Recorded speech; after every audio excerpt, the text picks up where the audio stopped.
महाराष्ट्र के खूबसूरत शहर कोल्हापुर में एक छोटा सा परिवार रहता था। उनका सालों पुराना पुश्तैनी काम था, कोल्हापुरी चप्पल बनाना।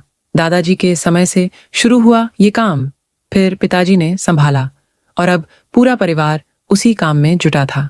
सुबह सूरज उगने से पहले ही घर में हलचल शुरू हो जाती थी।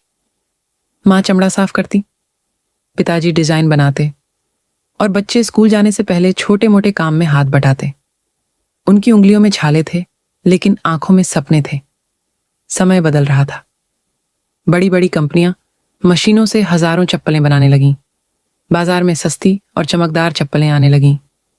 धीरे धीरे उनका व्यापार कम होने लगा। दुकान में ग्राहक कम आते। कई बार तो पूरा दिन बीत जाता और एक भी जोड़ी नहीं बिकती। एक रात पिताजी बहुत उदास बैठे थे। उन्होंने कहा, शायद अब ये काम बंद करना पड़ेगा। वक्त बदल गया है। ये सुनकर उनका बेटा, जो कॉलेज में पढ़ रहा था, चुप नहीं रहा। उसने कहा, बाबा, वक्त बदला है, लेकिन हमारी मेहनत की कीमत कभी कम नहीं होगी। हमें काम बंद नहीं करना, हमें तरीका बदलना है। अगले ही दिन से उसने अपने पिता को समझाया।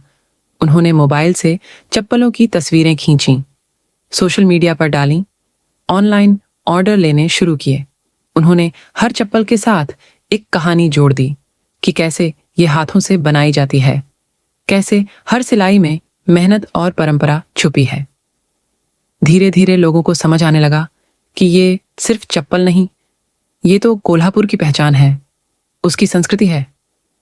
देश के अलग अलग शहरों से ऑर्डर आने लगे। फिर विदेशों से भी पूछताछ होने लगी। जिस दुकान में कभी सन्नाटा था, वहीं अब ग्राहकों की भीड़ लगने लगी। पिताजी की आंखों में आंसू थे, हार के नहीं, गर्व के। उन्होंने बेटे से कहा, तूने साबित कर दिया कि परंपरा कभी पुरानी नहीं होती, बस उसे नए जमाने के साथ जोड़ना आना चाहिए। दोस्तों, ये कहानी सिर्फ एक परिवार की नहीं है। ये कहानी है हर उस इंसान की जो हालात से हार मानने के बजाय उन्हें बदलने का साहस करता है। अगर आपके घर में भी कोई छोटा सा काम है, कोई पुराना व्यापार है, तो उसे छोड़ने से पहले एक बार सोचिए, क्या आप तरीका बदल सकते हैं? क्योंकि मेहनत कभी बेकार नहीं जाती और जो लोग अपने सपनों के लिए डटे रहते हैं, एक दिन दुनिया भी उनके काम को सलाम करती है। याद रखिए, परंपरा हमारी ताकत है और मेहनत हमारी पहचान। अगर ये कहानी आपको अच्छी लगी तो इसे ज़रूर शेयर कीजिए, क्योंकि हो सकता है किसी के घर की बुझती हुई उम्मीद आपकी वजह से फिर से जल उठे।